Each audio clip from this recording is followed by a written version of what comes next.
Welcome to four sides TV. రాష్ట్ర వ్యాప్తంగా ధాన్యం కొనుగోలు కేంద్రాలు ఏర్పాటు చేశామన్నారు పౌర సరఫరాల కమిషనర్ డిఎస్ చౌహాన్. రైతులు అధైర్యపడొద్దని, ప్రతి ధాన్యం గింజ ప్రభుత్వమే కొంటుందని చౌహాన్ స్పష్టం చేశారు. రాష్ట్ర వ్యాప్తంగా ధాన్యం కొనుగోలు చేయడానికి 7,000కు పైగా కొనుగోలు కేంద్రాలు సిద్ధం చేశామన్నారు. ఇప్పటి వరకు రాష్ట్ర వ్యాప్తంగా 40 లక్షల టన్నుల ధాన్యాన్ని సేకరించామన్నారు. 3 రోజుల వ్యవధిలోనే డబ్బులు కూడా చెల్లిస్తున్నామన్నారు. లాస్ట్ సారి జూన్కి పేమెంట్ జూలై వరకు ఎండింగ్ వరకు నడిచింది. ఇది చూస్తే దాంట్లో లాస్ట్ టైం ఇదే రోజుకి 52% పెండింగ్ అయింది. 42 అండ్ 58% 58% పెండింగ్ ఉండేది.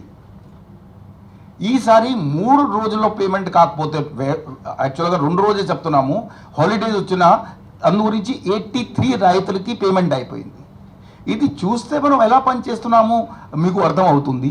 అండ్ ఇవి అంతా స్టెప్స్ తీసుకోకపోతే 6,000 loan తగ్గించగలమా?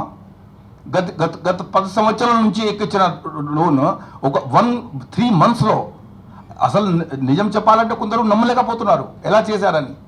So my request is that అంతా అది చేసేటప్పటికి మనం అందరూ కూడా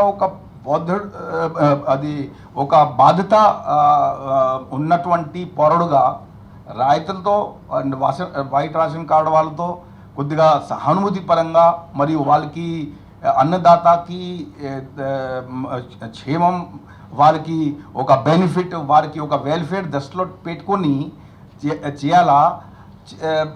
వార్తలు వచ్చిన తర్వాత వారు నిరుత్సాహంగా, ఇటు సెంటర్ ఉన్నది అంతా జరుగుతుంది, నిరుత్సాహంగా అక్కడ ఏం జరగదు అయింది, ఇంట్లో కూర్చుంటే ఎవరు ఎక్స్ప్లాయిట్ అవుతారు. ఎవరొకరు ట్రేడర్ వచ్చి తక్కువ రేట్లో వెళ్ళిపోతారు. ఎంఎస్పి పైన మొన్న కూడా ఖమ్మం నుంచి ఎవరు ఉన్నా దయచేసి ఒకసారి ఫోన్ చేసి అడగండి. ఇప్పుడు పేడీ రావటం తగ్గిపోయింది.